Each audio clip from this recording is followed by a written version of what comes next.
When secrets rise from the shadows, even the calmest night can turn deadly, and our mystery is about to take a twist no one saw coming. Where in the world are you listening from tonight? And subscribe so you never miss upcoming mysteries. Nero Wolfe and the Woman Who Knew Fritz's Secret. The trouble with quiet nights on West 35th Street is that they never stay quiet long enough for a man to enjoy them. I was finishing a column in the Gazette, half sprawled in my desk chair, when the phone on Wolfe's mahogany slab rang with a persistence you usually hear only in fire alarms and tax collectors. Wolfe was upstairs, presumably communing with his orchids or persuading his conscience that a midnight snack wasn't unbecoming a genius, so it fell to me to get up and answer. North 35th Street, I said, keeping it neutral. Midnight calls have two flavors, lonely hearts or people who want something they shouldn't. The voice that came back didn't fit either category. It was tight, feminine, and trembling in the middle like it was holding its breath. "Is this the residence of Mr. Fritz Brenner?" she asked. That was the first nudge. Most people wanting the services of a world-class detective ask for Wolfe. People wanting me ask for me, to their eternal regret. But people asking for Fritz either want a menu or a miracle. "This is his place of employment," I said. "Fritz is our chef. If it's about dinner reservations, you're calling the wrong outfit. If you want the recipe for his lamb ragout, get in line." "I must speak to him," she whispered. "Tonight, alone." Women whispering at midnight are seldom in the right frame of mind to be giving orders, so naturally I took charge. "Lady, at this hour he's either asleep or plotting breakfast. Who's calling?" "No name," she said. "No questions. Just tell him. Tell him I know what he did 15 years ago, in Vienna." Now, I'm not the kind of man who spooks easily, but I will admit my scalp did a little dance. Fritz is Swiss, calm as a glacier, and twice as cold when he wants to be. You don't associate him with dark deeds in European capitals. The worst crime I've seen him commit was scolding me for trying to sneak a slice of chocolate cake out of the refrigerator. "Maybe you've got the wrong Brenner," I said, trying her. "Our Fritz's biggest scandal in Vienna was probably over under-whipped cream." "No," her breath crackled. "He'll understand. But he must speak to me, now, before they find me." "Who's they?" I asked, already knowing I wouldn't get an answer. A sharp inhale, a faint rustle, and then nothing. She hung up. No dramatic click, no gasp, just absence. I held the receiver for another 3 seconds like it might confess something if I stared hard enough. Then I put it back and turned just in time to see Wolfe filling the doorway like a disgruntled Roman emperor who'd been summoned to judge a peasant dispute. "There is noise," he said, "and I abhor noise after 10. "I'll embroider that on a pillow," I told him. "We've had a visitor by telephone." He approached the desk, settling himself into his yellow chair with the sound of a mountain rearranging itself. "A woman, I presume?" "You presume correctly. A mystery woman with a tremor in her voice. She wanted to speak to Fritz, claimed she knows what he did in Vienna 15 years ago." Wolfe opened his eyes at that. Wolfe opening his eyes is like a church organ starting up in an empty cathedral, unexpected and significant. "Phooey," he murmured. "Flummery." "Flummery doesn't usually tremble," I said. "And it doesn't mention European capitals. I think we should alert our head of cuisine." Wolfe rang the bell cord. The deep chime echoed downward like a summons from Olympus. A minute later, Fritz appeared, tying his robe, looking like a man who'd been nursing a stockpot and wasn't ready to face the sins of his past. "You called, sir?" he asked. "Yes," Wolfe said, folding his hands across his midsection. "Archie will repeat to you what he heard." I did, and I swear to every bottle of Riesling in the state, Fritz's face went the colour of a peeled pear. His jaw tightened. His hands, normally steady enough to shave truffles into perfect petals, were shaking. "That is a lie," he said. "I did nothing wrong." "I didn't say you did," I told him, "but she thinks you did." Fritz pressed his lips together, looked at me, then Wolfe, then the carpet, as though the rug might offer legal counsel. "Mr. Wolfe," he said quietly, may we forget this call." That got Wolfe upright in his chair faster than a subpoena. "Forget?" Wolfe thundered, not loudly but richly. "Fritz, truth does not vanish by neglect. If someone knows something of consequence regarding you, I require its nature. This establishment requires its nature." A little theatrical, sure, but that's Wolfe for you. Fritz wrung his hands. It was so long ago. Vienna was different. I raised a brow. Vienna tends to be. The pastries alone are incriminating. Fritz didn't rise to the bait. Wolfe studied him with the same scrutiny he applies to orchids showing signs of stress. "Was there," Wolfe asked, "an incident 15 years ago?" Fritz shut his eyes, struggling. For a moment I thought the man might bolt for the kitchen, but he finally shook his head. No crime, no dishonor. But something happened, something I have tried many years to forget. "Aha," I said, our first red herring. So there was something, but not the something she meant. Fritz blinked at me, puzzled. Wolfe grunted. "Archie, refrain from literary intrusions." "Literary intrusions are all that keep me sane," I said. "Is this a job, or am I just your midnight secretary?" "Both," he said, without apology. He shifted his bulk, signaling that the discussion was far from concluded. "Fritz, I need you to be candid. What did you do?" Fritz stiffened. "I did nothing criminal, nothing wicked. But I cannot speak of it, not yet. I beg you, sir." Wolfe's jaw set like stone. "Fritz, you are in my employ. Your jeopardy is my responsibility. I will not have unknown hazards skulking about. Archie, you will locate that woman." "Tomorrow?" I asked, hopeful. My bed upstairs had begun whispering romantic notions of sleep. "By morning," Wolfe corrected. That shut down the whispers. "Fine," I sighed. "I'll get my hat, follow phantom voices, and see what Vienna's been cooking behind Fritz's back. But I should note, mysterious dames don't usually ring at midnight unless they want dance lessons, and I haven't taught the waltz since 42. Wolfe gave me his withering glare, the one that could curdle milk faster than an Arctic draft. "I do not require levity," he said. "I require results." "And I require a raise," I countered. "But we all have disappointments." Fritz stepped forward. "Please, Archie, do not endanger yourself. If she spoke of Vienna, it can only mean someone else is here." "That's encouraging," I said. "Someone else. Possibly plural, possibly unpleasant. Great." Wolfe tapped the desk. "Fritz, you are excused to your room. Archie, sit." I sat. Wolfe closed his eyes briefly, gathering the facts. Though he'd deny it under oath, Fritz's distress had rattled him. Fritz is more than an employee. He's part of Wolfe's carefully tended ecosystem. Any threat to him struck Wolfe where it hurt, his sense of order. "This, Archie," Wolfe said, "is an intrusion into my household. I won't abide it. You will pursue the caller, but do so discreetly. If you are harmed, I shall be discommoded." "Touched," I said. "Your devotion overwhelms me." He ignored that. "Begin at once. The number she called from may be discoverable. Failing that, canvass the neighborhood phone booths. And Archie—" "Yes?" "Take care." He said it gruffly, as though it cost him something. He turned away, signaling dismissal. I rose, grabbed my coat, and headed for the hall. As I reached the door, Fritz reappeared, pale but steadier. "Archie," he murmured, "whatever she said, I have never betrayed Mr. Wolfe. Remember that." I clapped him on the shoulder. "You couldn't betray a fruit tart, Fritz. Get some sleep." He tried to smile. It didn't take. Wolfe cleared his throat. "That will do, Archie." I nodded.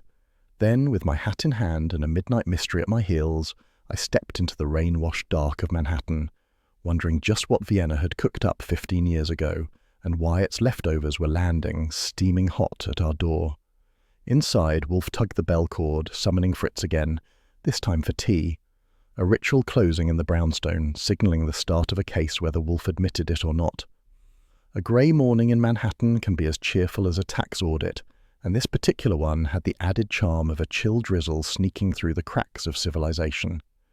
By 10:30, the street outside the brownstone looked like a parade of damp umbrellas mourning the loss of sunlight. I'd just finished typing up the notes from last night's mysterious telephone serenade, and was considering whether a cup of coffee or a stiff breeze would wake me faster when the doorbell chimed with the self-importance of royalty. Now, Fritz doesn't answer the door, and Wolfe only rises for orchids or meals. That meant the privilege was mine. I pulled the door open to greet whoever had decided to make our morning interesting. She stood framed by the drizzle like she owned it, Mrs. Elara Vogler, though I didn't know her name yet. Tall, elegant, and dressed in a coat that probably cost more than my first car, she carried a lacquered wooden box cradled in both hands like it might explode or perform opera. Her hair was pinned with steel precision, and her eyes told me she'd seen enough storms, literal and otherwise, to walk straight through this one without complaining. "I must speak to Mr. Wolfe," she said, voice even, though her knuckles tightened on the box. "Lucky for you, he lives here," I answered. "Come in before you melt." Her shoes clicked on the parquet floor as she stepped past me, trailing a faint scent of bergamot and damp wool. I escorted her into the office where Wolfe sat at his desk examining a single sheet of paper with the solemnity of a judge reading a verdict.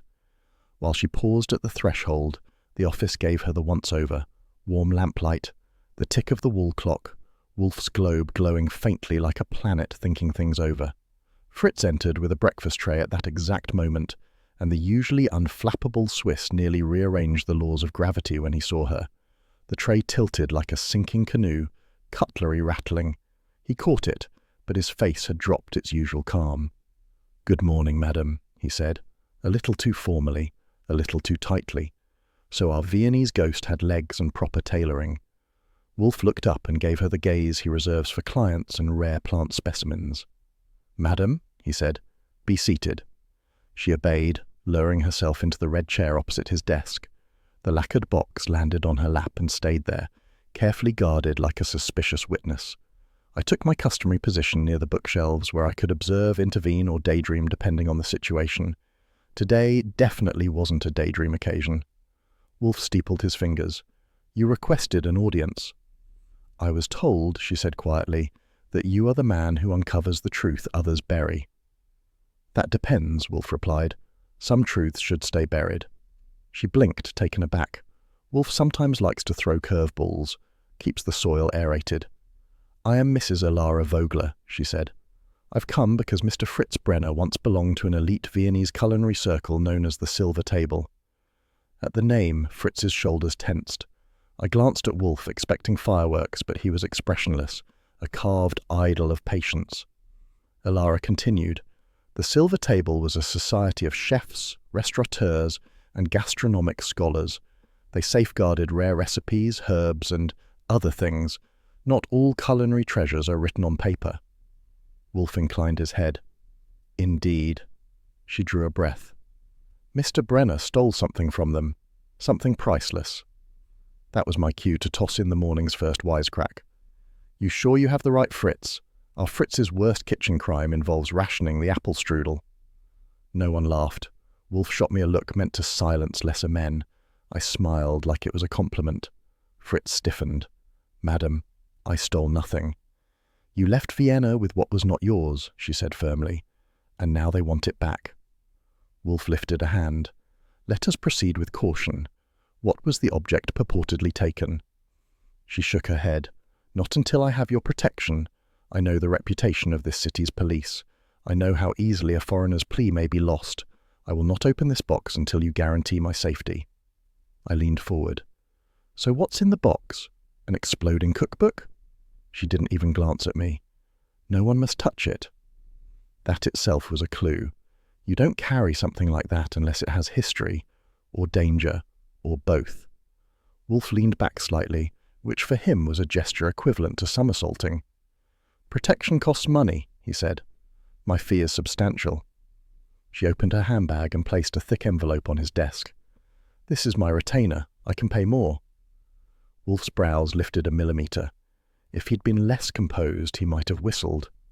"Madam," he said, "I accept." Fritz shook his head urgently. "No, Mr. Wolfe, she lies. I left Vienna with nothing but my knives and my faith." "And," she said, "a secret." A thunderclap in the room wouldn't have changed the atmosphere anymore. I stepped closer. "Let's take a breath. You're saying someone is after Fritz, our Fritz?" She nodded. "And they will kill to obtain what they believe he took." "Who?" Wolfe asked. Alara hesitated. Her fingers tapped the wooden lid once, twice, a nervous tempo. "I cannot say yet." Typical. Hire Wolfe, then withhold the good parts. Wolfe frowned. "If you withhold relevant facts, I withdraw." A classic Wolfe threat, always delivered like a judge threatening contempt of court. She blanched. "No, please, give me until this afternoon. I must gather myself. The nightmares of Vienna still linger." "Vienna," I said, "seems to have been a lively town." A red herring floated through my mind. Maybe she was a spurned lover, or a rival chef seeking revenge for stolen recipes, but her eyes had the look of someone who had watched men die for less than a secret herb. Wolfe tapped a fingertip. "We cannot discuss this further during orchid hours. I am indisposed from 9 to 11. She nodded as if she'd been briefed on Wolfe's holy schedule. "Then may I return at noon?" "Yes," Wolfe said. "Archie," he added, "escort Mrs. Vogler out." I stepped forward as she rose, still holding the lacquered box. Fritz watched her leave with an expression I'd never seen on him, fear mixed with something like guilt. As we walked down the hall, she whispered, "You do not believe me." "I believe you're part of something messy," I said. "Vienna seems to have mailed us a package of trouble with your name on the return address." She almost smiled. Almost. At the front door, she paused. "Mr. Goodwin, be careful with him. Mr. Brenner is kind, but kindness breeds enemies." "That's news to me," I said. "I always thought kindness bred pie." She stepped outside, lowered her umbrella, and walked toward the curb. Rain dotted her coat in silver freckles. Then I saw it, a dark sedan half a block down, idling too quietly for comfort. The driver pretended to read a newspaper, though the car hadn't moved for minutes. I've tailed enough people to recognize a tail in return. I watched her walk. When she reached the corner, the sedan eased forward like a cat stalking a robin. I went back inside and closed the door. Wolfe was in the office, reading her retainer with the reverence of a sacred text. Fritz stood to one side, hands trembling. The breakfast tray sat untouched. "Well?" Wolfe asked. "She's got company," I said. "A sedan took more interest in her than a suitor on Valentine's Day." Wolfe exhaled slowly. "Phooey, Archie. Cease peering out the window like a nosy terrier." "Even terriers catch rats," I replied.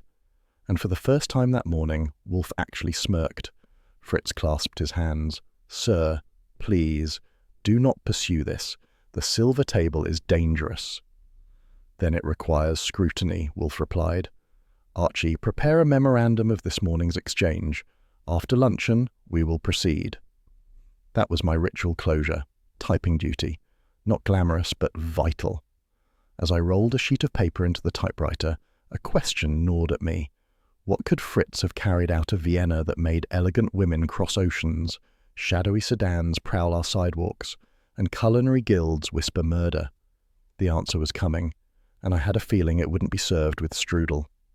Noon came and went without Mrs. Vogler returning. The kind of rain falling that afternoon was the sneaky variety, the thin, slanted drizzle that pretends it isn't serious until you realize your socks have surrendered and your coat looks upholstered in wet newspaper. I'd been trailing that dark sedan since it left West 35th Street, and by the time it nosed into Midtown, I felt like an underpaid salmon swimming upstream through taxis. The car pulled up across from the Rothmont Hotel, a respectable pile of stone currently hosting a convention of European émigré cultural clubs, meaning half the people inside were either homesick, nostalgic, or plotting each other's downfall. Given our new motif of Viennese culinary secrets, I figured this was exactly the kind of place Mrs. Alara Vogler might wander into if she wanted to meet someone without Wolfe's supervision. I ducked into the little diner on the corner, the kind with chipped formica counters and waitresses who called you Hun, whether you deserved it or not. I took a booth by the window, ordered coffee, and put a nickel into the tabletop radio just for company. The coffee tasted mildly poisonous, but at least it was warm. From that vantage point, I watched the street churn with umbrellas and hurried hats. After 10 minutes of people looking like damp beetles scurrying about, a yellow taxi rolled up to the curb beside the Rothmont. Its door opened, and Alara Vogler stepped out, coat drawn tight, lacquered box absent. That last part bothered me. People who refuse to open a box for Wolfe don't generally leave it lying around for hotel bellboys. She moved with purpose toward the entrance, weaving around puddles, her hat clinging bravely to her hair despite the wind. I sat forward, ready to move, when I saw him, a shadow under a large black umbrella, drifting from the alley like he'd been poured out of it. He matched her pace, then he quickened it, then he was on her. The scuffle was quick, too quick. A muted cry, a stumble, a thud. Alara collapsed like rain had cut her strings. The man bolted through the traffic, umbrella vanishing beneath the canopy of others. I was already out the diner door, slipping on the slick pavement. Cars honked, brakes screeched, and a cab nearly turned me into decorative street art. but I dodged it and knelt beside her. Her eyes fluttered. Her throat. God, her throat. Help, she rasped. I've got you. Just hang on. Useless words people say when they can't do anything else. Her fingers dug into my sleeve. Tell Fritz Schwarzbier. What does that mean? I asked, but her eyes were already clouding, her grip loosening. Then she was still. I lowered her gently onto the sidewalk. I don't have many rules, but I don't drop a lady, alive or dead. The sirens I'd called in were getting closer. I checked her coat. No box. My stomach twisted. Whether it held a recipe, a relic, or her conscience, it was gone. Dodging taxis while cradling a corpse is not my ideal cardio. Add rain and traffic and you have a real workout program. But I managed to stay upright until the first patrol car rolled in and disgorged Inspector Kramer, trench coat flapping, cigar clenched sideways like it wanted to escape the weather too. He spotted me and strode over. Goodwin, what the blazes is this? Your everyday midtown murder, I said. Only this one has international flavour. No wisecracks, he snapped, though not angrily, just weary. Dispatcher said you reported an attack. I saw her get hit. I chased the guy. He ducked into traffic and vanished under umbrellas faster than a magician's rabbit. I nodded toward Alara's body. She died 30 seconds ago, whispered a word before she went. Kramer knelt, his face tightening as he inspected her throat. Crushed, he muttered. Damn. Pearly. Stebbins lumbered over, grim as an unpaid creditor. Canvass the block, Kramer ordered. Umbrella, male, medium height, move. Pearly grunted acknowledgement and stomped off. Kramer stood. Rain rolled off his hat brim in little rivulets. Goodwin, I need everything Wolfe knows. Wolfe knows a great many things, I said. Specify. Archie, he said, softer now. Don't start. We've got a foreign national dead on the sidewalk. The DA will roast me if I don't get something solid. Don't make this harder. He was right. And there was something in his tone, not the frustrated sergeant, but the exhausted professional who'd rather not see a corpse before lunch. So I told him the parts Wolfe would approve, that she came to hire Wolfe, that someone was after her, that she claimed Fritz was in danger. I omitted the specifics she withheld, because Wolfe would want control of that information. Kramer listened, eyes narrowing. All right, he said unexpectedly. I'll take that for now, but I'll need Wolfe's statement. He'll give you something polished, I said, probably in Latin. A ghost of a smirk twitched his mouth. Tell him I'll wait. He meant it. The morgue wagon arrived. Kramer gave me a look that said he'd hold me responsible for anything resembling nonsense. Then he lifted his collar and trudged away, shoulders hunched against rain and bureaucracy. I took a long breath and headed for the brownstone. My shoes squelched like disgruntled sponges. Back home, the warmth hit me first. The contrast between wet misery outside and Fritz's immaculate domain inside. The smell of simmering stock drifted up the stairwell. I shook off my coat and made for Wolfe's office. He was behind his desk, reading a monograph on hybrid orchids, eyes half closed in concentration. Fritz hovered nearby, hands folded like a man awaiting a verdict. You're early, Wolfe said without looking up. I expected the police to detain you. Kramer behaved today, I said. He's in a cooperative mood. There was a corpse to encourage him. Wolfe's gaze lifted. What corpse? Alara Vogler. Fritz staggered back a step. No. I told them everything, clean and direct. Wolfe didn't interrupt, but the deeper I got, the stiller he became. When I mentioned her whispered word, Schwarzbier, his brow barely moved, but something sharpened behind his eyes. Her box? He asked. Gone, I said. Fritz pressed a hand to his mouth. She was not my enemy. She wanted to help.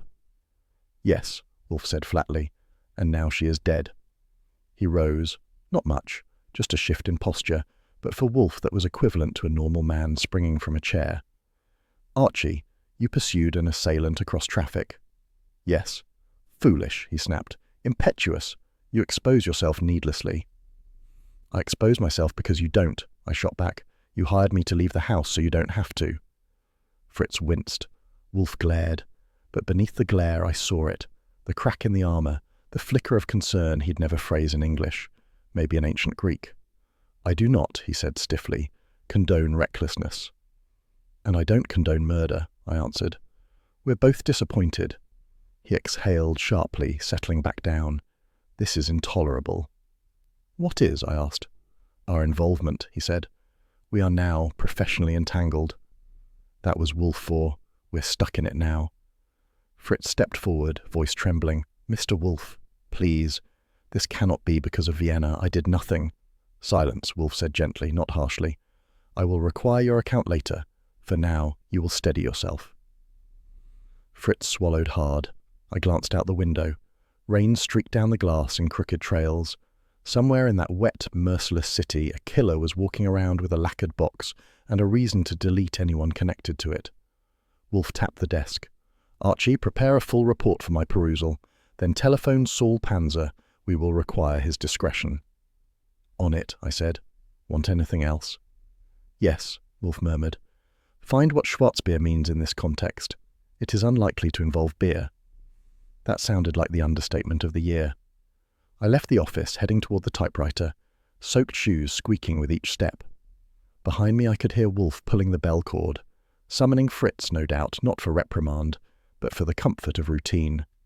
As rituals go, it was as close to a promise as Wolfe ever gave. We will see this through. I rolled paper into the typewriter and began tapping. Manhattan has a way of smelling like whatever its residents crave most. Around noon the next day, strolling down East 52nd with my collar flipped against the bite of wind, the city smelled like ambition sautéed in butter. Maybe it was just my assignment talking. Wolfe had sent me out to dig into the silver table, that elite Viennese culinary circle with more secrets than a nun's confessional and worse manners. But the aroma of suspicion was real, and I had a front-row seat to the buffet. The morning at the brownstone had started with Wolfe summoning our operatives the way a general calls his battalion. Saul Panzer arrived first, soft hat pulled low, eyes giving nothing away. Then Ori Cathas sauntered in wearing a suit whose price tag could have fed a family of 4, followed by Fred Durkin, who brought the faint smell of the subway and the comforting solidity of a man who didn't know how to lie. Wolfe briefed them in that slow, judicial tone of his. We are concerned, he said, with a society known as the Silver Table. Its remnants have drifted to New York. We must identify each, determine their rivalries, and ascertain whether any hold malice for Mr. Brenner. Fritz stood to the side, pale as unbaked pastry. Wolfe's voice softened when he turned toward him, a surprising mercy. Fritz, be assured, I do not presume guilt, but clarity is required. Sir, Fritz murmured, I swear I did not take anything of theirs. Then we shall demonstrate that, Wolfe said. Archie, you will begin at once. He handed me a sheet typed in his immaculate style, suggested inquiries, phrased for minimal offence. That was my cue to deliver maximum offence. My first stop was Der Alte König, a midtown restaurant with chandeliers so gaudy they could have blinded the Kaiser. The maitre d', thin as a breadstick and twice as stiff, looked me over with European contempt, the kind that makes you feel underdressed even when you're not. I'm seeking information, I said, about certain culinary clubs from Vienna. His spine tightened. We do not discuss politics with strangers. Good, I said. Neither do I. Let's discuss chefs instead. As I pressed him, I rephrased Wolfe's tactful questions into my version. Wolfe, might any of your clientele have known Mrs. Alara Vogler? Archie, which of your regulars was yelling at a woman outside 2 nights ago? Wolfe, have any patrons recently inquired about Mr. Fritz Brenner? Archie, who's been gossiping about our chef like he's stolen a crown jewel? The maitre d' didn't appreciate my artistry, but he cracked fast enough. There was an altercation, he admitted.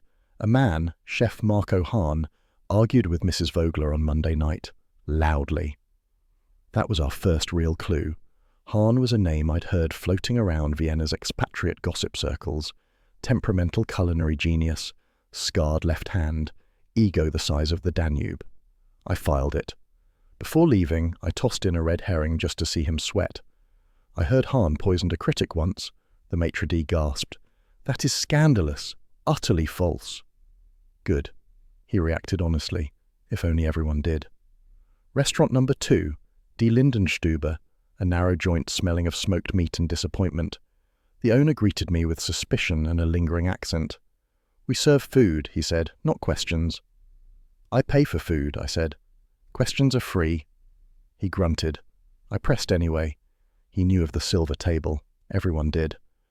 They were, how do you say, arrogant. They treated recipes like holy scripture. I told him I was investigating a murder. That softened him. There is also a woman, he said. Dr. Helene Nussbaum, scholar of culinary history. She speaks like a queen but eats like a sparrow. She comes here sometimes. Does she talk about Fritz Brenner? She talks, he said, only about genius, and about waste, and about betrayal.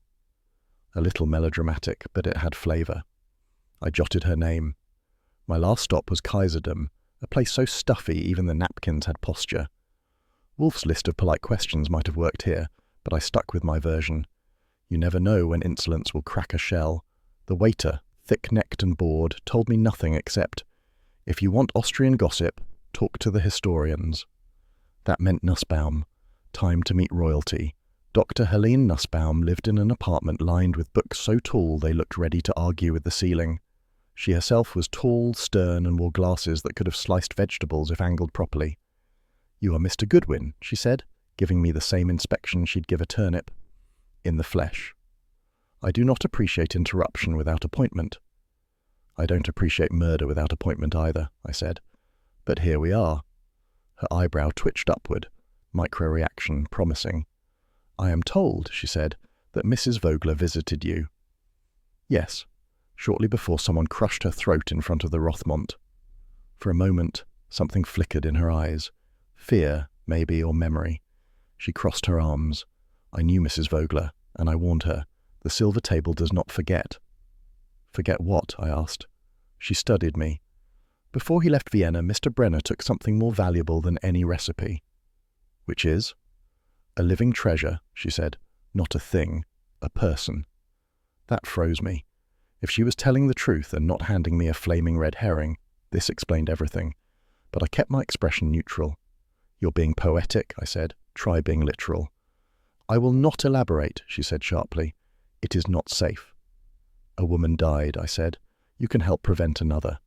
She shook her head. It is already too late. She dismissed me with a wave. Royalty indeed. As I left, she added, beware of Marco Hahn. He blames Mr. Brenner for ruining a future he believes was his by right. And what future is that? A future built on a prodigy. That was enough for one visit. I returned to the brownstone loaded with names, suspicion, and irritation. Fritz was in the dining room preparing lunch. Wolfe was in the office, scowling at the soul of his own logic. Before reporting, I peeked in on Fritz. He looked worn, older, straining to hold some memory shut. Fritz, I said, is there something you want to tell me about Vienna? He shook his head sharply. No. Dr. Nussbaum thinks you smuggled out a person, not a recipe. His hands tightened on the carving knife. That woman speaks in riddles. But are they true riddles, I asked, or the fake crossword kind? He closed his eyes. I did nothing wrong. A good red herring involves saying too little or too much. Fritz was choosing the first. In Wolfe's office, he gestured for me to report. I gave him the breakdown. Hahn argued with Alara. Nussbaum thought Fritz smuggled a human treasure. Various Austrian expats had grudges older than prohibition bottles. Wolfe listened, expression carved from granite. When I handed him the maitre d's statement, he lifted it as though it smelled of garlic. So, Hahn, his lips pressed. Predictable. Want me to question him directly? I asked. Not yet, Wolfe said, raising the bell cord. First, I must speak again with Fritz. Fritz entered quietly. Fritz, Wolfe said, tone firm, yet not unkind. What did you bring from Vienna? Nothing, Fritz said. Nothing is rarely pursued so violently, Wolfe replied. Fritz trembled. Sir, I cannot. Wolfe's eyebrow rose. Very well, but withholding risks your safety. I stepped in. If Hahn blames you for some missing person, maybe it wasn't you he wanted. Maybe it was them. That is nonsense, Fritz whispered, but I wasn't convinced. Wolfe dismissed us for lunch. The suspense hook arrived that evening. While Wolfe was upstairs in the plant rooms, 9:11 sharp, I reviewed my notes. Then I heard something. A soft creak. Not Fritz. Not Wolfe. Not Horstman. Someone moving. I drew my gun, moved quietly into the hall, and there it was. The front door slightly ajar, cold air pouring in, a break-in, fast, quiet, professional, but nothing was missing. They hadn't come to steal, they'd come to search, and they left empty-handed, which meant whatever they wanted was still inside the brownstone, waiting to be found. There are days when the brownstone feels like the safest place in Manhattan, and days when it feels like a pressure cooker waiting for the top to blow off and redecorate the ceiling. That afternoon, with rain still streaking the windows and the ghost of Ilara Vogler lingering in the office like unspoken guilt, the place leaned heavily toward the latter. Fritz moved through the rooms like a man carrying a grenade with the pin loosened, and Wolfe sat behind his desk arranging his thoughts with the same care he used when arranging orchids, which was how I knew trouble had rooted itself deep. At precisely 3:12 p.m., Wolfe summoned Fritz with a firm tug of the bell cord. The chime rang through the house like a verdict. Fritz arrived in the doorway, wringing a towel as though it had personally offended him. When he looked at Wolfe, I saw dread swim behind his eyes. "Sit," Wolfe commanded, not harshly, but with the tone a judge uses when he's about to deliver a sentence he didn't ask for. Fritz sat, slowly, carefully, as though the chair might disagree with him. Wolfe interlaced his fingers. "Fritz," he began, "I will not waste time with soft approaches. Miss Vogler is dead. Someone intruded into my home last night, and Mr. Goodwin now informs me that certain Viennese expatriates are whispering that your departure from Vienna was eventful." Fritz swallowed. His glance flicked toward me, then away. Wolfe continued, "I require the truth. Not speculation, not shame, truth. What did you take from the silver table?" Fritz shook his head violently. "Nothing, sir. I swear, nothing you would call theft." "That is evasion," Wolfe said, "not clarity." I leaned forward. "Fritz, if someone is killing people over what you didn't take, imagine what they'll do when they find out what you did." His hands trembled. Twice he opened his mouth, twice he closed it. Finally he pressed his palms to his knees and whispered, "It was a child." That took the oxygen out of the room. Even Wolfe blinked. "A child," I repeated. "Yes," Fritz said, voice cracking. "A girl. Name Annika." This was the moment when life at the brownstone tilted sideways, and I realized the quiet Swiss chef had lived a whole other chapter before we met him. Wolfe's voice gentled, surprising even me. "Explain, Fritz." He inhaled sharply. 15 years ago, the silver table discovered a girl, barely 13, who possessed a rare condition. Total sensory recall of taste and scent. Anything she tasted, even once, she could recreate. Perfectly.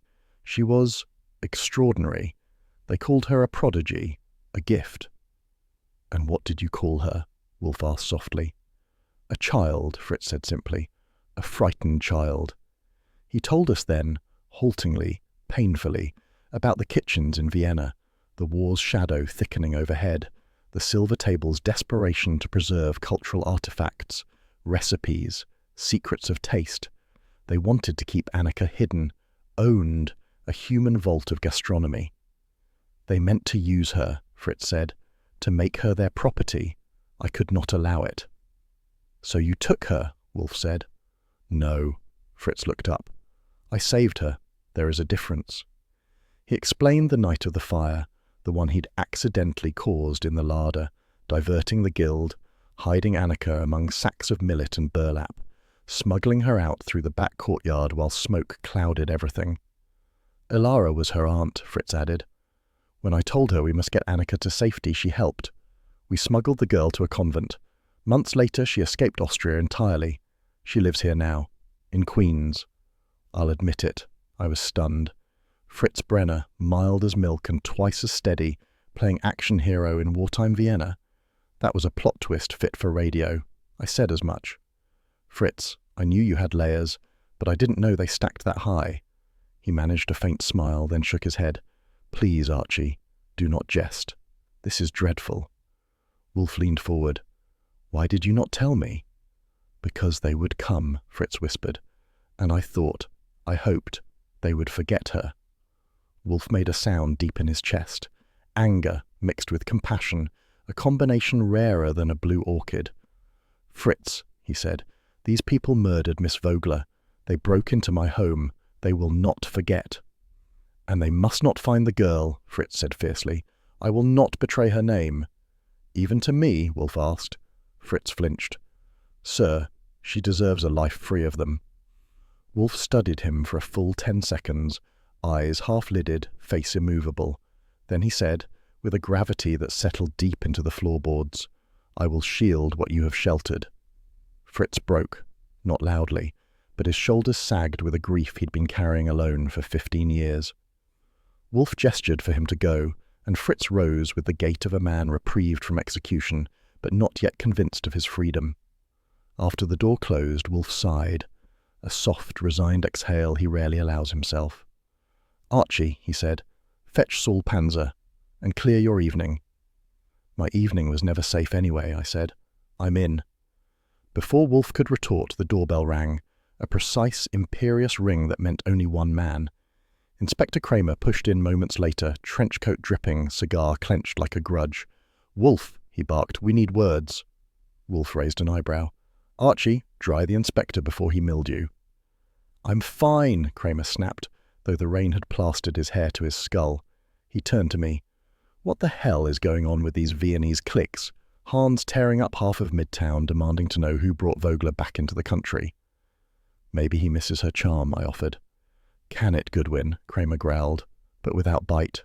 He was rattled. "There's talk at the DA's office. Talk that Wolfe is obstructing an international investigation. They say you're hiding evidence." Wolfe sat upright in full judicial posture. "Nonsense." "Is it?" Kramer stepped closer. "Because at this point, if Hahn kills someone else, they'll make you the scapegoat." Wolfe's nostrils flared. "I obstruct nothing. I am pursuing truth." "Well, pursue faster," Kramer said. "Give me something. Anything." Wolfe considered him. Then he said, "The word Schwarzbier is relevant." Kramer blinked. "Beer?" "In Vienna," Wolfe corrected. "It named a subgroup of the Silver Table who met in beer cellars during the occupation. They were precocious and dangerous." Kramer grunted. "Great. Secret societies in taverns, just what I needed." "Inspector," Wolfe added, "this matter concerns a person, not an object." Kramer froze. "What person?" "That," Wolfe said, "is not yet yours to know." Kramer stared hard at him, jaw tense but no fury. "All right, Wolfe," he said quietly. "I'll wait for your report." It was respect disguised as irritation. He stamped out, muttering something about foreigners, lunatics, and paperwork. I turned to Wolfe. "A person. Fritz smuggled a kid. This case needed depth like I need a hole in my shoe." "Archie," Wolfe said sharply, "attend." "Yes?" "Someone broke in last night searching for something. Not for documents, not for money." "For the girl," I finished. Wolfe nodded. "You must find her before they do." "And Fritz isn't talking," I said. "So how—" A knock interrupted me. Fritz entered, holding an envelope with trembling fingers. "Archie," he said, voice thin. "This was delivered just now, addressed to me." He handed it over. The handwriting was shaky. Inside was a single line. "You were right, Fritz. They've found me. I'm being followed. A." I felt the room shift again. Wolfe, reading over my shoulder, said only, "Archie, move." And that was my suspense hook. The hunt had truly begun. There are few places in Manhattan where you can step through a doorway and feel as though you've been dunked into another century, but Yorkville has a talent for time travel. At 9:15 that night, standing at the top of a narrow stone stairwell leading down to Schwarzmann's beer cellar, I could swear we'd crossed an ocean and a decade without so much as a passport. The wind behind us smelled of cold asphalt and radiator steam. The air drifting up from below carried smoked meat, roasted malt, and memories from a continent that refused to stay politely across the Atlantic. Saul Panzer stood beside me, hands in his coat pockets, flat cap pulled low. If the world ever collapses, I plan to hide behind Saul. He has the reflexes of a cat and the temperament of a man who has made peace with every possible outcome. "You sure he's in there?" I asked. Saul nodded once. "Rotman eats here Mondays, Wednesdays, and Fridays. He's early tonight. His car's around back." Good, I said. Maybe he's in a talkative mood. Saul's lips twitched. With you? Never. We descended into the dim belly of the beer cellar. The lights were low enough to make sin look tasteful. Heavy wooden beams ran across the ceiling. Long tables were filled with patrons who talked in hushed German, clinking steins as thick as wolf paws. You could practically smell the old country grievances simmering alongside the sauerkraut. And there he was, Karl Rottmann, elegant, suave, a restaurateur turned émigré patriarch. He sat in a booth near the back, black hair slicked back, suit immaculate, posture precise. He looked like a man who had survived wars and private feuds alike, all without wrinkling his jacket. His eyes flicked up the moment I approached. "Mr. Goodwin," he said, as though greeting an unexpected waiter. "And Mr. Panzer, I wondered when you would visit." "Then wonder no more," I said, sliding into the booth across from him. Saul stood at my shoulder, unmovable as a lamppost. Rottmann offered me a faint smile. "Beer?"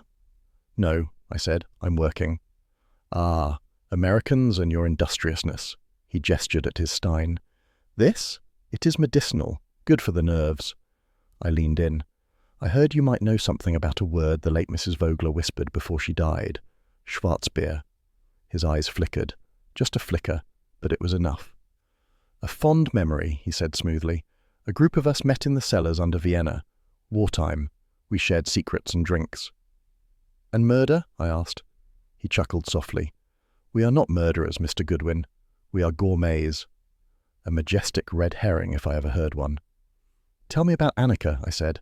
His expression barely shifted, but his hand twitched. A small, nervous tick he smothered instantly. "So Fritz finally talks," he murmured. "Fritz told us nothing," I said. "I'm connecting dots on my own." That caught him off guard. "Good." Rottmann sighed.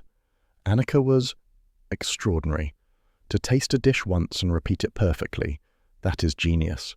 The silver table meant to protect her." "You mean own her?" His jaw tightened. "You Americans and your crude simplifications. And you Viennese and your fancy euphemisms." Saul cleared his throat softly, his signal that I was pressing the right nerve but maybe pushing Rottmann toward flight rather than confession. Rottmann leaned back. "I have no interest in reclaiming the girl. She is safer far from the silver table. Some at the table disagreed. They believed Fritz stole from them. I do not share their zeal." "Funny," I said, "considering you broke into Wolfe's brownstone last night to rummage through drawers." His composure cracked. "What?" "Your coat sleeve," I said, pointing at it. "Dust, light tan, exactly like the dust on our window ledge, freshly disturbed. And you smell faintly of Fritz's rosemary. The only way you get that scent is if you brushed past his kitchen herbs." That rattled him. He pulled his sleeve closer, examined it, then looked at me with fury simmering under the surface. "You are mistaken," he snapped. "A red herring with paprika on top," I said. "Try harder." Saul's voice was soft but lethal. "Karl, we know." Rottmann's eyes darted toward the stairs. "I did not steal anything." "No," I said. "You were looking for something, or someone." He stood abruptly. "This interview is finished." Saul moved like a shadow, blocking his path. Rottmann froze, glancing between us like a man measuring distances to every exit simultaneously. "I want no harm to come to Annika," Rottmann said quietly. "But others do." "Who?" I demanded. He hesitated. "I cannot." Saul lifted a hand. "Name." But whatever part of Rottmann's conscience had started to thaw refroze instantly. He bolted. I swore and took off after him. Chairs scraped, a waitress squeaked. Rottmann darted through the tables, knocking over a stein that sprayed foam like a wounded animal. He hit the stairway, sprinting upward 2 steps at a time. Saul was right behind me. For a slender man, Rottmann moved fast. Guilt is excellent cardio. We burst onto the Yorkville sidewalk as he dodged around pedestrians, his coat a dark blur. The night smelled of bratwurst and cold danger. Rottmann cut left, then right, then dashed across 2nd Avenue between 2 honking cabs. I followed, nearly got clipped by a delivery truck, which would have made Wolfe's life easier but my funeral more crowded. We chased him down a narrow side street lined with brick apartment buildings. Saul closed the gap steadily. Rottmann glanced back. Mistake number 1. He stumbled. Mistake number 2. Saul lunged, pinned him against the wall of a bakery whose sign read Backstube Edelweiss. The scent of fresh rye hung in the air. "All right," I panted. "Enough track practice. Who's after Annika?" Rotman's chest heaved. "If I tell you—" A sound cut him off. A metallic click. A heartbeat later, a gunshot tore through the alley, echoing like thunder trapped in a tunnel. Rotman jerked forward, collapsing into Saul's arms. The shot had been fired with surgical precision, through the heart. Saul caught him carefully, lowering him to the ground. His face twisted, not in fear, but in bitter frustration. "Damn it!" I spun, drawing my gun. A dark shape at the end of the alley vaulted into a black delivery van. The engine roared, tires spat gravel. I fired twice, warning shots because I never shoot to decorate alleys with dead drivers. But the van fishtailed, then sped around a corner and vanished into Manhattan's labyrinth. I holstered my gun and knelt next to the dying man. His lips moved. I leaned in. "I tried," he whispered. "Save your breath," I said. "Ambulance is on the way." He shook his head weakly. "No, time." His hand fumbled at his inner pocket. Saul reached in gently and retrieved a small folded scrap of cloth. It was the torn corner of the recipe box lining. The missing box, or at least part of it, had been in Rotman's possession. I exhaled sharply. "Saul, someone's playing chess with human pieces." Rotman's eyes dimmed, then closed. Saul stood, silent. He didn't like losing people, even ones he barely knew. "Archie," he said quietly, "call Wolfe." I stepped several feet away, pulled out my phone and dialed. The connection clicked. "Goodwin," Wolfe said, in that tone reserved for when orchid humidity is misaligned, or I've made a life decision he disapproves of. "Wolfe," I said, "Rotman's dead, shot right in front of us." Silence. Then, "Confound it, I instructed you to avoid unnecessary peril." "Since when is chasing murder suspects unnecessary?" I asked. "Besides, you hired me to leave the house so you don't have to." "That line," Wolfe snapped, "is wearing thin. You should hear it from my side." "Archie," Wolfe growled, "if you are injured—" I blinked. Ah, there it was, the protective streak he'd deny with his last breath. "I'm fine," I said. "It's Rotman who got the short straw." Wolfe exhaled audibly, a blend of anger, worry, and reluctant acceptance. "Return immediately. Bring the cloth scrap. Do not engage in further heroics." "Wouldn't dream of it," I said, though I usually did. Saul and I moved fast. The bystanders gathering at the alley's mouth didn't matter. We'd called the police anonymously, and Pearlie Stebbins would be here soon enough, snorting at clues like a truffle pig with a badge. Better to be gone. We reached Saul's car, slid in, and drove south without headlights for 2 blocks, then merged into regular traffic. Manhattan swallowed us easily. It always does. "Thoughts?" Saul asked calmly. "A few," I said. 1. Rotman lied. He wanted Annika protected but was still searching for something. 2. Whoever killed him didn't want him talking. And 3. Yes? "Wolfe is going to have kittens when he hears about the black van." Saul smirked. "Maybe tell him after dinner." "Maybe tell him never." Back at the brownstone, Fritz opened the door with trembling hands. His eyes went instantly to the blood on my sleeve. "No," he whispered. "Not Annika." "Not her," I said quickly. "Rotman." He sagged against the doorframe. Inside, Wolfe waited behind his desk, eyes dark with disapproval and calculation. "Report," he ordered. I summarized the beer cellar, the chase, the shot, the van, the cloth scrap. Wolfe handled the cloth with delicate fingers, as though it were evidence from a museum theft. "From the lining of the box," he murmured. "He had it." "Which means," I said, "he was closer to the box than he pretended." "Phooey," Wolfe muttered. "All these Viennese dramatics. If they spent half as much effort cooking as they do scheming, the world would be a better-fed place." "That's almost poetic," I said. He ignored me. "Archie, retrieve the file on Mrs. Vogler. Ursula's monograph on clandestine culinary societies, too." I nodded and headed for my desk. Behind me, Wolfe shifted. "Archie." "Yes?" "You were imprudent," he said stiffly, "but effective." That was Wolfe speak for good work. "Thanks," I said. "I'll try to be more prudent next time." "You will fail," he said. As he returned to studying the cloth scrap, Fritz appeared silently in the doorway with a tray. Coffee for me, beer for Wolfe, though it wasn't quite late enough. Wolfe waved the beer off and asked for tea instead. A ritual gesture. The case had entered its darkest turn. I sat at the typewriter, fingers poised.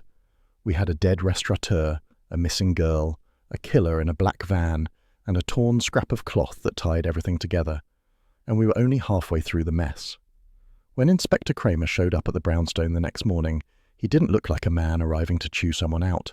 He looked like a man who'd already been chewed, swallowed, and was now being digested by the district attorney's office.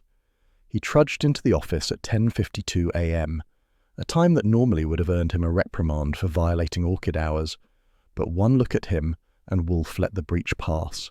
His trench coat drooped like a pair of defeated shoulders, and his cigar looked chewed down to a nub of pure despair. He didn't even wait to sit. "Wolfe," he said in a gravel-thick voice, "I'm up to my neck, and someone's still shoveling." "That metaphor," Wolfe replied dryly, "is needlessly graphic for this hour." He gestured at the red chair. "Sit, Inspector, unless you intend to topple." Kramer sat. It wasn't a graceful operation. He sagged into the chair as though someone had sucked the starch out of him during the cab ride. "I've got the DA, the press, internal affairs, and a bunch of political watchdogs all poking at me," he said. "They think you're obstructing an international case, and they think I'm letting you." Wolfe arched an eyebrow. "Preposterous." "Sure," Kramer snapped, "but preposterous things have a way of becoming fact once some columnist prints them. The Gazette ran a headline this morning, 'Private Sleuth Shields Foreign Fugitives,' and the Times is sniffing around." I winced. Lon Cohen was supposed to be my friend, but Lon had deadlines to feed. If he didn't write something spicy, his editor would feed him to the copy desk. Kramer rubbed his forehead. "The DA wants to issue a subpoena. Says you're hiding evidence." "I hide nothing," Wolfe said. "I simply choose which truths deserve the dignity of daylight." "That's hiding," Kramer barked, and then caught himself. His exhale slumped out of him. "Look, Wolfe, I'm not here to start round 20 of our usual boxing match." He leaned in, dropping his voice. "I don't think you're lying, which means I need you to help me prove you're not." For a second the room stilled. Kramer rarely handed out trust. When he did, it was usually wrapped in barbed wire. Wolfe studied him, eyes half-lidded. "Inspector, your candour is refreshing, albeit disquieting. Very well. Archie will recount the pertinent facts." I stepped forward. "Minus what Wolfe tells me to omit." Kramer nodded. "Fine. I'm used to that." Wolfe gave me a tiny nod, meaning, proceed, but be careful. So, I gave Kramer a clean strategic summary. Alara Vogler's arrival, the Viennese Guild, the recipe box, Marco Hahn's temper tantrums, the silver table's history, and the beer cellar meeting with Rotman, right up to the shot in the alley. I stopped short of mentioning Annika's identity or location. Wolfe didn't need to tell me to. Some truths stayed in the vault. When I finished, Kramer sat back and blew out a long, weary breath. "Damn. All right. That lines up with what we're hearing on our side." He rubbed the bridge of his nose. "This Hahn character, you know he owns a Heckler pistol. The ballistics team matched the shell casing from the alley to that model. Pearlie's running it down now." That was encouraging, except for how discouraging it was. "Hahn's a walking guilt billboard," I said, "but he's so obvious it hurts. If guilt had a mascot, it'd be wearing his apron." Wolfe nodded. "Indeed, a man so patently culpable is, by definition, unlikely to be the true culprit." Kramer snorted. "Your logic makes me want to drink." But there was respect in the tone, not mockery. Wolfe shifted. "Where is Sergeant Stebbins now?" "Interviewing half of Midtown," Kramer said. "He'll file a report, but Hahn's been slippery. Too slippery." "Which reinforces my assessment," Wolfe said.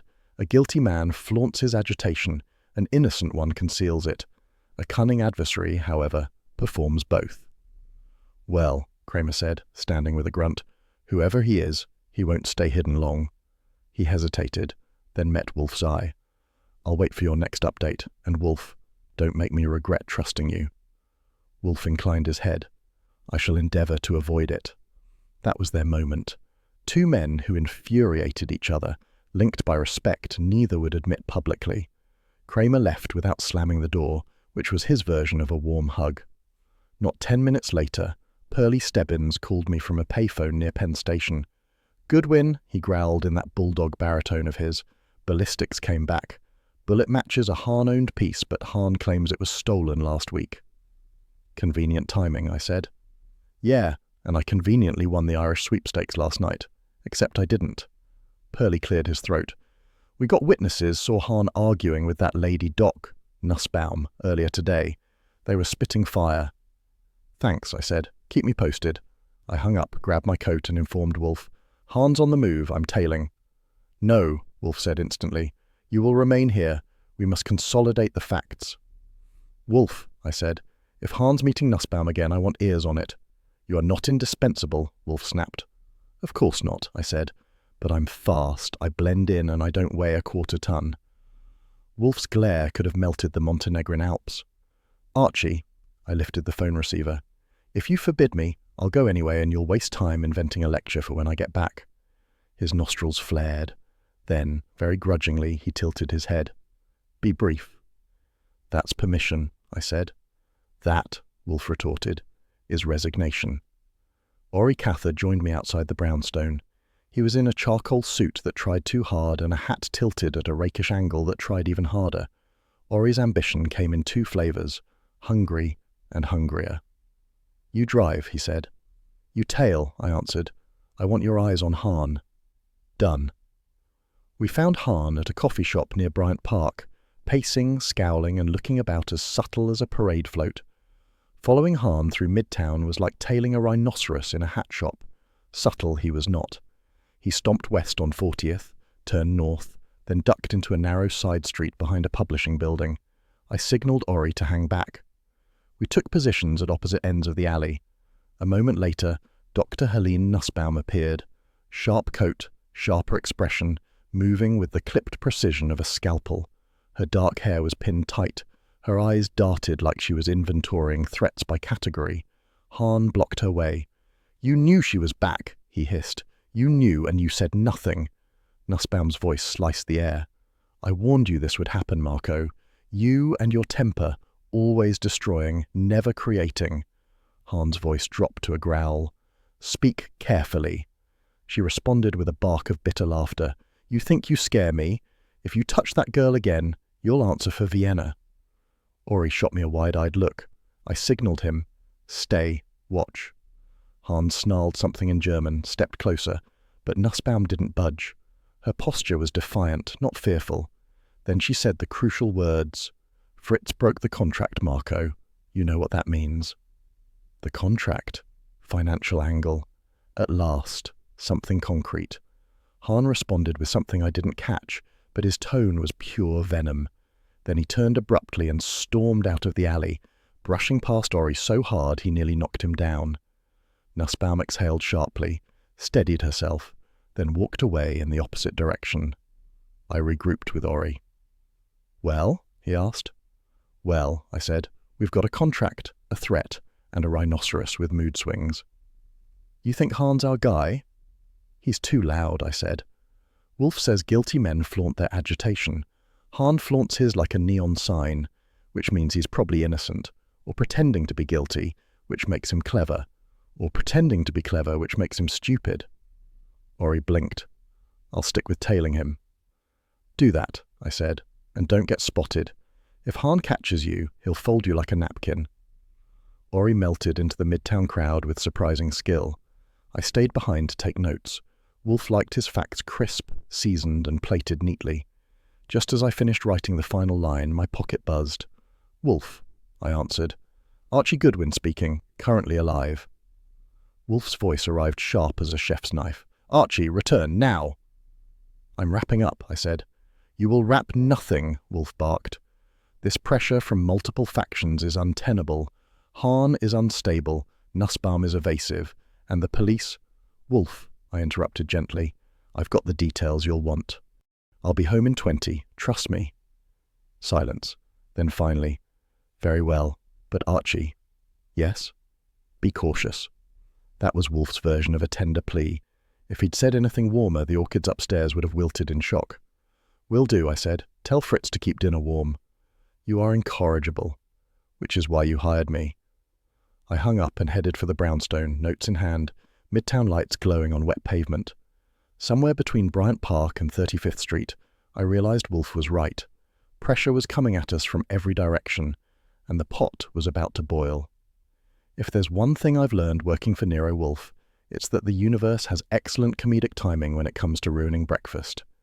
Before noon, officially outside orchid hours but close enough to offend, the doorbell chimed with the sharp urgency of someone delivering grief in a hurry. Fritz answered, pale as almond milk, and ushered in Inspector Kramer, who carried the kind of look a man gets when he spent the morning filling out forms that describe things he wishes he hadn't seen. Wolfe glanced up from his desk. "Inspector, your expression is unbecoming." Kramer didn't rise to the jab. "Nussbaum's dead," he said. Fritz gasped aloud. Even Wolfe's lips pressed tight. As for me, well, my stomach dropped as if it had slipped on a banana peel. "Cause?" Wolfe asked. "Poison. Something rare," Kramer said, pacing with the energy of a man trying to outrun his own temper. His cigar was unlit but clenched like a threat. "Me says it comes from a tiny alpine plant known only to a handful of high-end culinary circles, one of those silver table specials." I let out a low whistle. Cooks killing cooks. It's like the world's most exclusive crime wave. Kramer shot me a glare. "Goodwin, not now." Wolfe drummed his fingers on the desk. "Where was she found?" "In her apartment. Door wasn't forced. We think she drank it willingly, or someone she trusted handed it to her."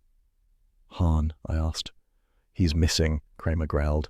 "Neighbors say he visited her last night. We found an empty vial in her sink. Same substance they used in Austria to knock out interrogated resistance members." That tightened the air. Wolfe's eyes narrowed. He would silence her before she revealed more. "Motive fits," Kramer agreed. "But he's not our only candidate. Rotman's contacts, silver table loyalists, whoever else wants that girl." Wolfe raised a palm. "Archie will assist." Kramer blinked. "Goodwin? He nearly got shot last night." Wolfe snapped, "I am aware." Then softer, "Nevertheless, he is the only one with sufficient familiarity." My eyebrows did a little dance. It wasn't quite affection, but it smelled close. Kramer exhaled. "Fine, but if you know anything new, you tell me. And Wolfe, don't make me chase you through the press again." "I would sooner herd goats," Wolfe said. Kramer stomped out, fatigue, not fury, and the door clicked behind him. Wolfe turned to me, eyes glinting. "Archie, retrieve Panzer and Durkin. You will examine Dr. Nussbaum's premises." "Of course," I said. "Want me in full hazard gear?" "You will take reasonable precautions," Wolfe replied. "Do not court peril." "Wolfe, I'm not dating peril. We just dance occasionally." "Archie," he said icily, "take Saul and Fred." Translation: "Don't you dare go alone." Fritz appeared with a tray, coffee for me, tea for Wolfe. He trembled slightly, and I realized the death toll was hitting him hardest. People connected to his past were dropping like spoiled soufflés. "Fritz," I said gently, "we'll find her, and we'll stop whoever's doing this." His eyes shimmered with unspoken fear. "Please, be cautious, Mr. Goodwin." Wolfe harumphed. "If he dies, it will be an inconvenience." I grinned. "You mean emotionally, of course." "Phooey." By 12:15, Saul, Fred and I reached Nussbaum's apartment on East 74th, an elegant pre-war building with a too-silent hallway and neighbors who peeked but didn't speak. Saul picked the lock with the kind of elegance that would make a jeweler jealous. The door swung open to a room still steeped in the ghost of last night. Books were stacked like neglected towers. A pot of something herbal sat cold on the stove. The place smelled faintly of bitterness, literally and figuratively. Fred lumbered inside, careful not to breathe on anything important. "Smells like a health food store." "Or a toxic one," I said. We got to work. Saul handled the desk, files, invoices, correspondence in tidy German script. Fred took the bedroom, checking drawers. I handled the fireplace, and that's where things got interesting. Inside the grate, buried under grey ash, I spotted thin wooden curls, shavings, fresh, burned recently. Only one thing in this case was made of lacquered wood, the recipe box. "Well, hello," I murmured, kneeling. "Looks like Dr. Nussbaum toasted some secrets." Saul appeared behind me. "Evidence?" "Probably names," I said, "or a formula she didn't want found." "Or," Fred offered, She burned it for heat. I shot him a look. Fred, it's July. Oh, he said. Right. I sifted gently, using a pair of tongs from the wall. Mixed among the ash was something else. Not paper, not wood. A corner of a receipt, charred but legible. Queen's address. Grocery shop.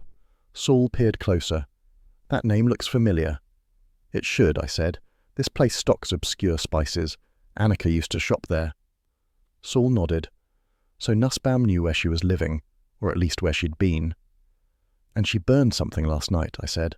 Could have been the girl's name, maybe to protect her. Or someone forced her to burn it. I pocketed the remnants carefully. Photostats later, the originals returned. Canon rule. Fred returned. Bedroom's clear, no weapon, no vial. Saul replied, Kramer already took the obvious evidence, we need the subtle. I scanned the kitchen. Whoever poisoned her knew their herbs. Rare alpine plant, used in wartime interrogations. This was no amateur's flourish. This was culinary weaponry. Boys, I said, this murder has a flavour profile. Old world, elite, exclusive. Saul almost smiled. Poisoner's gastronomy. Yeah, I said. A 5-star homicide. We finished the sweep. Nothing else stood out. No footprints, no note, no sign of Hahn. Just silence and a lingering hint of the herb that killed her. I phoned Wolfe. Report, he commanded. I delivered the goods. The burned shavings, the Queen's grocer receipt, the implication she destroyed something vital. Wolfe grunted. You will proceed to this grocer now. Shouldn't we regroup? Eat lunch, maybe? Archie, Wolfe said, if you delay for a sandwich, I will dissect you. Not gently, I assume. Go. Behind him, I heard Fritz murmuring anxiously. That lit a fire under me. Fritz rarely let nerves show in stereo. All right, I said. Queen's it is. The grocer, a tiny cluttered shop off Steinway Street, smelled like spices planning a mutiny. Racks were crammed with strange seeds, packets of crushed petals, powders in unlabeled jars. A cat slept on a stack of burlap sacks as though guarding the place with selective apathy. The owner, an elderly man with silver hair and a stiff posture, eyed us over wire-rimmed glasses. You police? No, I said smoothly. Worse. We're private investigators. He nodded. What you want? I handed him the burned receipt fragment. Recognize this? He adjusted his glasses, studying it with meticulous care. Yes, Dr. Nussbaum purchased herbs last night. Then his voice dropped. And someone else. Who? Marco Hahn. Saul and I exchanged a glance. Time frame? I asked. Around 9, the grocer said. He asked about a girl, name Annika. Said he needed a certain herb she once bought. Something to, how you say, clear the mind. Saul's voice sharpened. Induce amnesia? The grocer nodded gravely. Yes, a terrible thing. I refused him. He grew angry. Left. Fred frowned. So Hahn was hunting her. More than that, I said softly. He wanted to erase her memory. Erase what she could do. A chill crawled up my spine. Nussbaum dead, Hahn missing, Rotman shot, and now Hahn buying herbs designed to scramble minds. Did Nussbaum see him here? I asked. Yes, she warned him. The grocer hesitated. She said he was following the wrong trail, that he should stop before tragedy. Too late, Doc. I leaned in. Did Hahn say where he was going next? No, but he asked where Annika lived. I told him nothing. Saul murmured, At least someone shows good judgment. Thank you, I said to the grocer. You may have just saved a life. He shrugged. I sell spices. Saving lives is extra. We stepped outside into the Queen's air, humid, buzzing, and tight with danger. Fred asked, What now? We call Wolfe, Saul said. Wait, I said, catching sight of something across the street. A black delivery van, same make and model as the one from the alley, parked half a block down. My pulse jumped. Boys, the cook who loves amnesia herbs might be closer than we think. Saul followed my gaze. Archie. Yeah? You want to call Wolfe? I nodded, pulling out my phone. This wasn't just another clue. This was the killer circling in, and the race had officially turned into a sprint. Some people claim that New York City hides its secrets in shadowed alleys or under the roar of subway tunnels. Personally, I've always found its best secrets tucked in the places no one bothers looking: cafeterias, laundromats, back stairwells.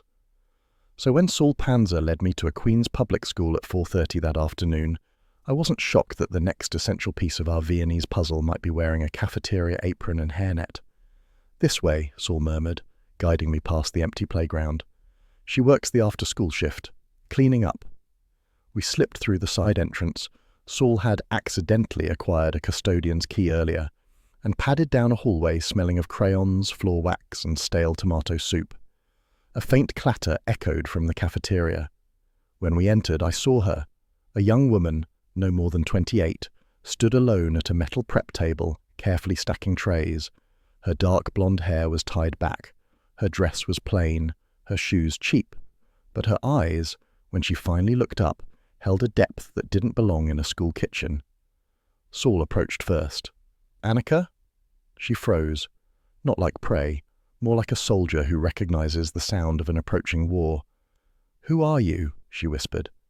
"My name's Archie Goodwin," I said, stepping forward with what I hoped was a reassuring smile. "This is Saul Panzer. We work with Fritz Brenner." Her hands trembled so sharply she had to clutch the counter. "Fritz!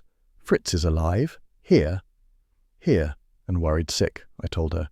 She swallowed hard. "They've come back for me." "Yes," I said, "which is why we're here." Her eyes filled with terror, and something else, recognition. "They sent Han," she whispered. "He wants what I still remember." I took a slow step closer. "Let's talk, somewhere safer." She hesitated, wiping flour from her hands, a nervous habit she probably picked up long before arriving in America. Then she nodded. Saul kept watch while she retrieved a small canvas bag from a hook in the back room. When she returned, she was shaking. I'd seen frightened witnesses before, but this was different. This was someone who had lived too long with fear as a house guest. We left through the back door, blending into Queen's dusk. Once Saul started the car and pulled away, Annika finally spoke. "In Vienna, the silver table thought they owned me," she said softly. "They told me my memory was a gift for them, that I would create things no one else could. Compounds, essences, perfumes, seasonings worth millions." "And you told them to take a hike," I said. She almost smiled. "I refused to be a tool, so I ran. Fritz helped me escape. Without him, I would be—" She cut herself off, shaking her head. "Marco Hahn has never forgiven me. He wants to force me to finish the compound." "What compound?" I asked. "A creation Nussbaum designed during the occupation," she said. "A blend able to trigger memory, or remove it, depending on how it's brewed." "Great," I muttered. "Spice rack meets mad science." "She hid the formula in my memory," Annika continued. "Not on paper, not in a recipe, in me." I whistled low. "So the most dangerous secret in Manhattan is riding in the back seat." She nodded, tears shining. "I didn't want this." Saul glanced in the rearview mirror. "We'll keep you safe." When we reached the brownstone, Fritz was waiting at the door, hands trembling, apron still dusted with flour. The moment he saw her, he staggered forward. "Annika," he breathed. "Fritz." She fell into his arms, and all the fear in her face melted into relief so pure it hurt to watch. He held her gently, murmuring in German, tears slipping down his cheeks. Wolfe, observing from the office doorway, cleared his throat. The sound was regal, restrained, and strangely tender. "Miss," he said, "you are welcome here." She stepped inside hesitantly. Wolfe inclined his head, a gesture he saves for orchids and dignitaries. "Sit," he said. "Rest." She settled into the red chair as Fritz hovered nearby like a worried moon orbiting a fragile planet. Wolfe adjusted his bulk behind the desk. "You have endured much. Now, you will endure nothing more. This house is a citadel, and I am not without resources." Annika nodded, wiping her eyes. "Thank you." Fritz whispered, "Excuse me. I will bring tea." He left quickly. He needed the ritual as much as she did. Wolfe turned to me. "Report. Fully." I recounted the school cafeteria, her explanation about Hahn, and the compound stored in her mind instead of in any physical object. Wolfe absorbed this silently. Then, clever of Nussbaum, infuriating, but clever. His lips thinned. It also renders Miss Anika the prime target. Annika flinched. Wolfe saw it. He lowered his voice. You are not to blame for what they covet. Before I could add anything, the phone rang. I answered. Goodwin. Kramer's voice barked through the line, rough as gravel and twice as sharp. Goodwin. Hahn was spotted near the brownstone, 2 blocks east. I stiffened. Alone? No idea. But if you've got something going on in there, you'd better lock it down. Thanks, Inspector. I hung up. Wolfe. Hahn circling. Wolfe's eyes sharpened. Archie. Yes, sir? You will guard Miss Anika personally. You will not leave her side unless I order it. Understood? Sure, I said lightly. I'll add bodyguard to culinary prodigies to my resume. Archie, Wolfe snapped, this is not a damnable jest. I know, I said softly, and she'll be safe. Wolfe's gaze softened, just for a breath. See that she is. Fritz returned with tea, his face pale but determined. Anika accepted the cup with both hands. The steam curled into the air like a benediction. She turned to Wolfe. There is something more. Go on, he said. She drew a shuddering breath. Marco Hahn is dangerous, yes, but he is not the mastermind behind the hunt. Not anymore. Wolfe sat forward. Speak. There is a man, she said, voice trembling. An American. Wealthy. He approached the silver table after the war and offered protection, money, influence, visas. In exchange, he wanted the compound. And his name? Wolfe pressed. She looked directly at him. Fear now sharpened into resolve. I know his name, she whispered. And he is here, in Manhattan. Fritz steadied her shoulder. Saul leaned forward. Even I felt my heartbeat tick up like a metronome on caffeine. Who is he? Wolfe asked. Annika opened her mouth, but a loud metallic click echoed from outside, the unmistakable sound of a car door slamming. Saul moved to the window and parted the curtain. Archie, 2 men across the street, watching the house. Wolfe scowled. Phooey! Annika tightened her grip on the teacup. I stood, my hand drifting instinctively toward my holster. Looks like the cavalry arrived early.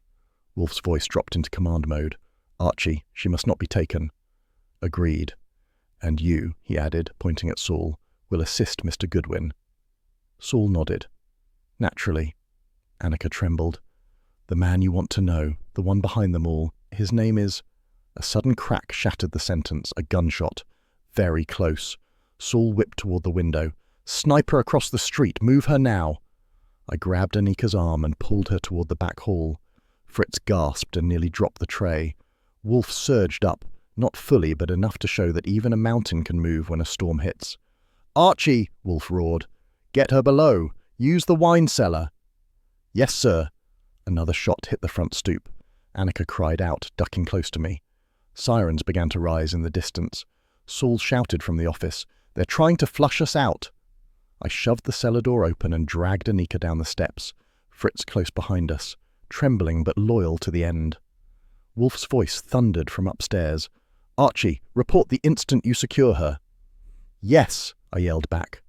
The cellar swallowed us into darkness, and somewhere above, 2 men hunted the girl with the perfect memory. The air in Wolfe's office had that special pre-storm thickness it gets when too many people with too many secrets are sharing the same square footage. I've seen that room hold millionaires, murderers, senators, liars, lunatics, and the occasional opera singer. But even by brownstone standards, this lineup could have sold tickets. By early evening, the police had cleared the street, the shooters had vanished, and the brownstone was secured again. By 6 minutes past 8, every chair was occupied, every suspect was in place, and every eye in the room was either on Wolfe or trying very hard not to be. If Wolfe ever wanted to moonlight as a judge, this was his casting call. I only hoped he wouldn't ask me to be the bailiff. I prefer my confrontations without gavels. Wolfe sat behind his desk like a mountain with opinions. His bulk didn't move, but the room adjusted around him anyway. The overhead lights made soft pools of gold across the Persian rug, and the faint scent of Fritz's dinner prep, something involving butter, hope, and probably a stick of contraband Alpine nostalgia, drifted up from the kitchen. For a finale scene, the ambience was doing its part. Arthur Kellerman stood to Wolfe's right, immaculate in a midnight grey suit that looked stolen from a mannequin at a Fifth Avenue window. His hair was groomed to a shine that suggested either perfectionism or vanity. In his case, I was betting on both. Across from him, Marco Hahn paced like someone had swapped his culinary genius for a stimulant mixed with hornet venom. Pearlie Stebbins watched Hahn with the weary patience of a man who had tailed too many adrenaline addicts in his life. Kramer leaned against the corner of Wolfe's desk, not sitting, not standing, occupying an exhausted midpoint that only a veteran homicide inspector can manage. His tie was crooked, his cigar unlit, and his moustache drooped like it was reconsidering its commitments. Behind him, Saul Panzer lounged with deceptive calm, while Fred Durkin stood by the door, solid as a refrigerator with opinions. And then there were Fritz and Anika, side by side on the sofa, both tense, both pale, both bracing for something. Fritz had changed into his best dark suit, the one he wore for rare uptown galas or particularly stubborn soufflés. Anika, small and quiet, sat with her hands folded in her lap, her eyes flicking between Wolfe and Kellerman. She looked like a sparrow that had accidentally flown into a conference of hawks. Wolfe cleared his throat. The room stilled. Even Hahn stopped pacing. "Gentlemen, and Miss Anika." His voice rolled through the space with that spacious, warning resonance that suggested he was done tolerating foolishness. "We are here because the tangle of Viennese chicanery, culinary misprision, and murder has reached its inevitable terminus." Kramer muttered, "Here we go," but didn't sound annoyed, more like grateful he didn't have to start. Wolfe glanced at me. I straightened my notebook. This was the part where I pretended not to enjoy myself. "For 3 days," Wolfe continued, "we have endured evasions, prevarications, and the regrettable habit certain parties have of killing witnesses before they might speak." His gaze slid toward Kellerman, not direct accusation, not yet, but enough to buckle a weaker spine. Kellerman lifted a hand. "Mr. Wolfe, I really must protest the insinuation." "You must not," Wolfe snapped, the words sharp as a cleaver. "You will contain yourself." Hahn let out a derisive snort. Finally, someone talks to him like he deserves.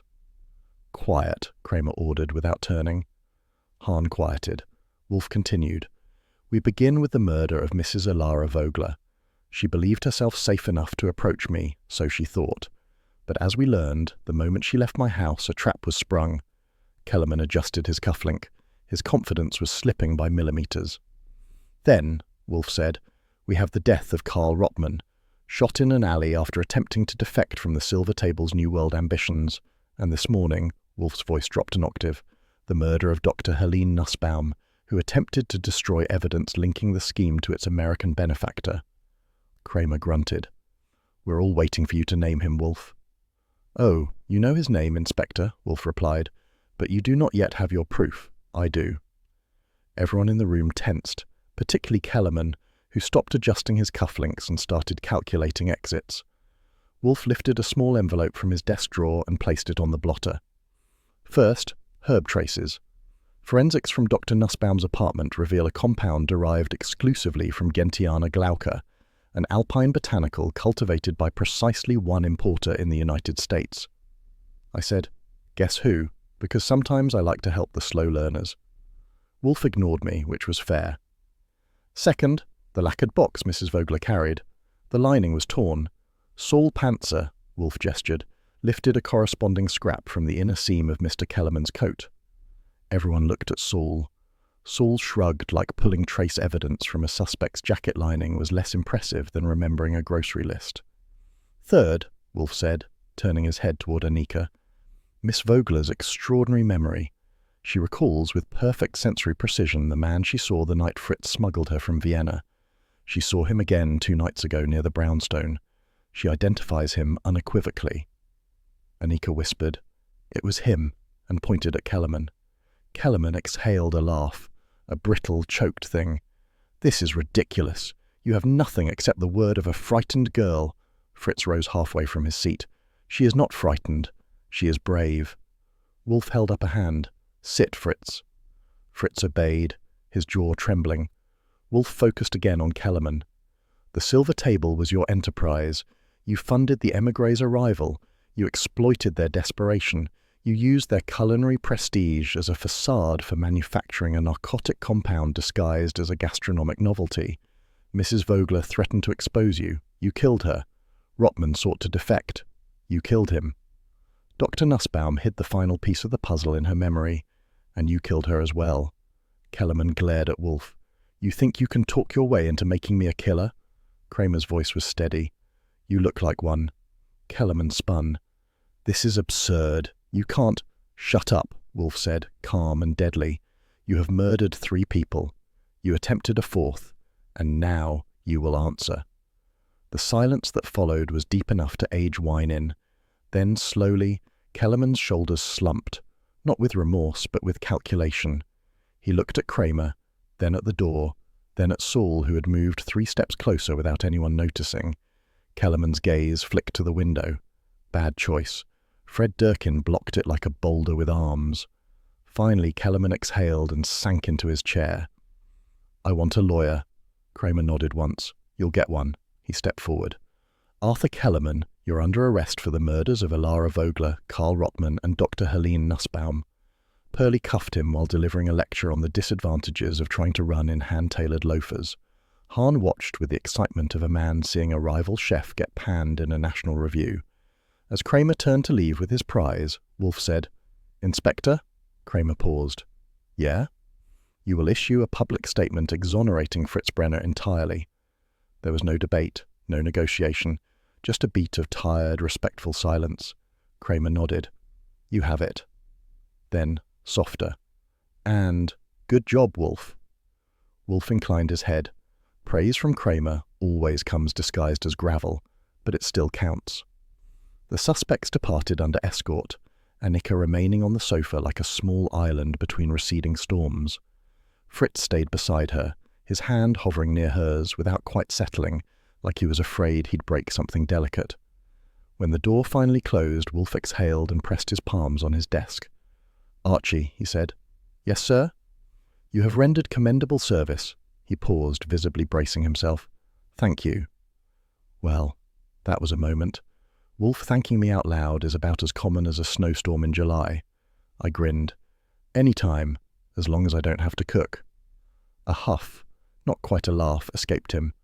Phooey, you would poison us all. Fritz cleared his throat and stepped forward, his eyes bright.